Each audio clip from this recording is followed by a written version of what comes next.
नमस्कार, मी पल्लवी तुम्हा सर्वांचं अगदी मनापासून स्वागत करते आपल्या यूट्यूब चॅनल सियाज मॉममध्ये। आजचा व्हिडिओ हा पूर्णपणे वॉलपेपरच्या रिलेटेडच आहे आणि थोडंसं एसीसाठी काही कोअर कटिंग वगैरे केली होती ते मी लास्ट तुम्हाला व्हिडिओमध्ये दाखवते। तर लिव्हिंग रूममध्ये ज्या मेन आपल्या मोल्डिंग्स आहेत त्याच्यामध्ये साईडला 2 लाईट्स लावलेत। तर आधी वॉलपेपर लावायच्या आधी लाईट्स काढावे लागले, तर आमच्या इकडे हेच चाललंय। तर सिलेक्शन झाल्यानंतर आणि ऑर्डर दिल्यानंतर काही 8 दिवसांमध्ये माझे वॉलपेपर येऊन रेडी आहे। जो नॉर्मल ग्लू असतो ते वापरत नाही, त्यामध्ये पाण्यामध्ये काहीतरी त्यांनी मिक्सचर तयार केलेलं, काहीतरी पावडर होतं त्यांच्याकडे, नंतर तो ग्लू त्यांनी तयार केला।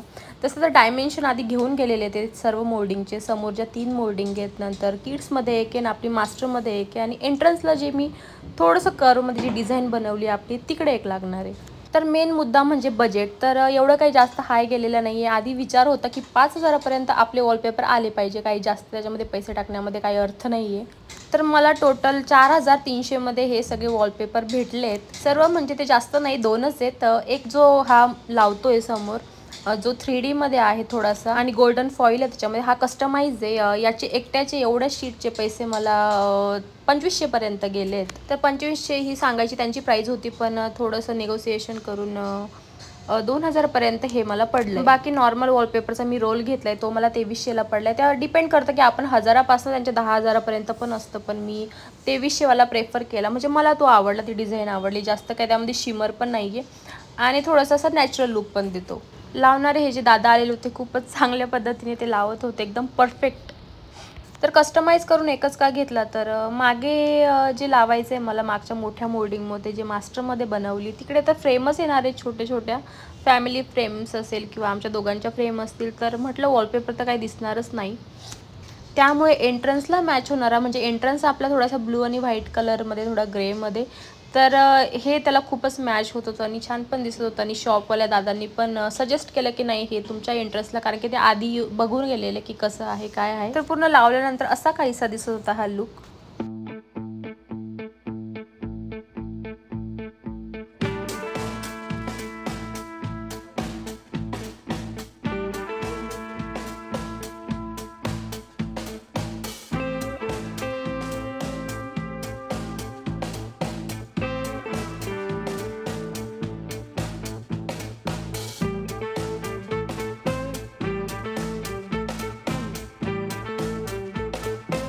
तर एकंदरीत खूप छान दिसत आहेत आपले वॉलपेपर।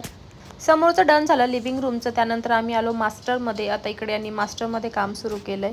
तर मास्टरमध्ये जी मोल्डिंग आहे त्यामध्ये माझा काही एवढा प्रेफरन्स नव्हता की याला काहीतरी कस्टमाइज वगैरे करायचं वगैरे।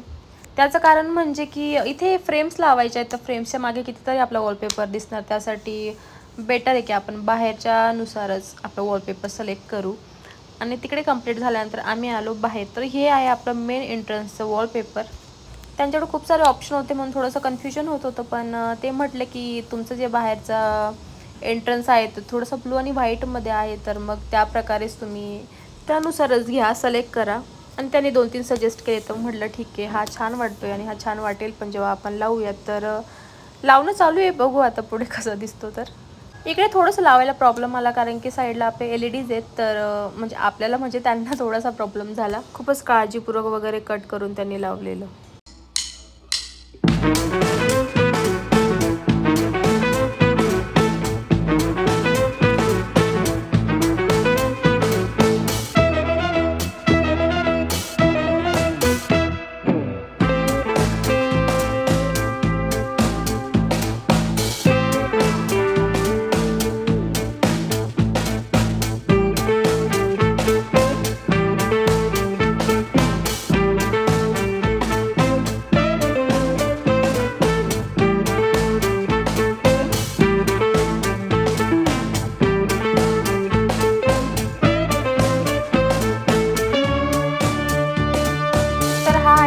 मेन वॉलपेपर जो एंट्रन्सलाच दिसतो। लावल्यानंतर 3-4 लोकांनी मला म्हटलं की खूप छान दिसते। असं आपण असं काहीतरी काम केलं आणि कोणीतरी अशी प्रशंसा केली तर खूप छान वाटतं मनाला। कस्टमाइज एकच घेतल्यामुळे थोडंसं कमी बजेटमध्ये झाले, पण जर हे दोनही साईडच्या मोल्डिंग मी कस्टमाइजमध्ये घेतले असते तर ते काहीतरी म्हणजे मी जे चूज केलं होतं त्यामध्ये काहीतरी 3600 वगैरे पडत होतं। म्हणजे पूर्ण बजेट आपलं हे 9-10 हजारापर्यंत तर गेलं असतं, पण एवढं मला गरज नाही वाटली वॉलपेपर. त्याचं कारण म्हणजे पूर्ण फोकस हा मोठ्यावाल्या मोल्डिंगमध्येच राहिला पाहिजे आणि साईडनी तर लाईट्सच आहेत, तर मग कुठला जरी लावला तरी लाईट्सने तर लुक येणारच आहे. त्यामुळे मी ते साईडला काही कस्टमाइजवाले घेतले नाही, फक्त जे मध्ये आपली मेन मोल्डिंग आहे त्यामध्येच फक्त कस्टमाइजवाले लावले. त्यामुळे आपलं बजेट हे 4300 मध्ये झालं. तर साधारण टाईम किती लागला हे सर्व लावण्यासाठी वॉलपेपर? तर साधारण 1.5 ते 2 तासांमध्ये त्यांनी जिकडं तिकडे करून टाकल्या गोष्टी. पण त्यानंतर जी सर्व ग्लूची वगैरे पूर्ण जी घाण झाली होती घरामध्ये ती साफ करता करता 3-4 तास निघून गेले. वॉलपेपर तर डन झाले. त्यानंतर काम होतं ते कोअर कटिंगचं, म्हणजे AC बसवायचं आहे. एक वेळेस AC घेणं सोपं आणि लावणं एवढं अवघड आहे. ते कसं तर फक्त लावण्यासाठी 7-8 हजार रुपये जाणार आहे. तर ब्रॅकेट बनवण्यासाठी वेगळे, कोअर कटिंगचे वेगळे, तो AC बसवणार त्याचे वेगळे. आणि कुणाचं जर नवीन घर असेल ना तर प्लीज कोअर कटिंग वगैरे ह्या त्या गोष्टी आधीच झाल्या पाहिजे, कलरिंगच्या आधी, नाही तर खूप मेस होऊन जातं आणि कलरवर पण शेवटी डागच पडतात. तसं पुण्यामध्ये थंडच वातावरण असतं तर AC बसवण्याची तरी काही एवढी गरज नाही, पण लग्नामध्ये भेटलाय, माझ्या पप्पांनी गिफ्ट केलाय तर AC तर लावावाच लागेल. लग्नाला तर 3 वर्ष झाले पण अजून तो AC आम्ही काही अनबॉक्सिंगच केली नाही, त्याचं इन्स्टॉल तर कधी केलंच नाही. त्याचं कारण म्हणजे ठाण्याला राहिल्यामुळे तिथे तर रेंटेड हाऊसमध्ये सुद्धा AC त्यांनी बसवलेला असतो, कारण की वातावरणच तिकडचं एवढं दमट आणि एवढं गरम असतं.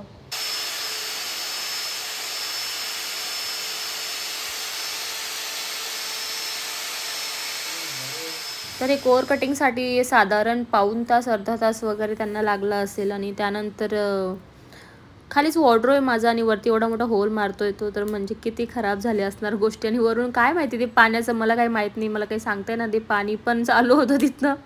त्यामुळे म्हटलं ह्या सगळ्या गोष्टी ह्या कलरिंगच्या वगैरे आणि शिफ्टिंगच्या तर आधीच झाल्या पाहिजे. तर असा काहीसा झाला आहे आपला AC साठीचे ते 2 होल.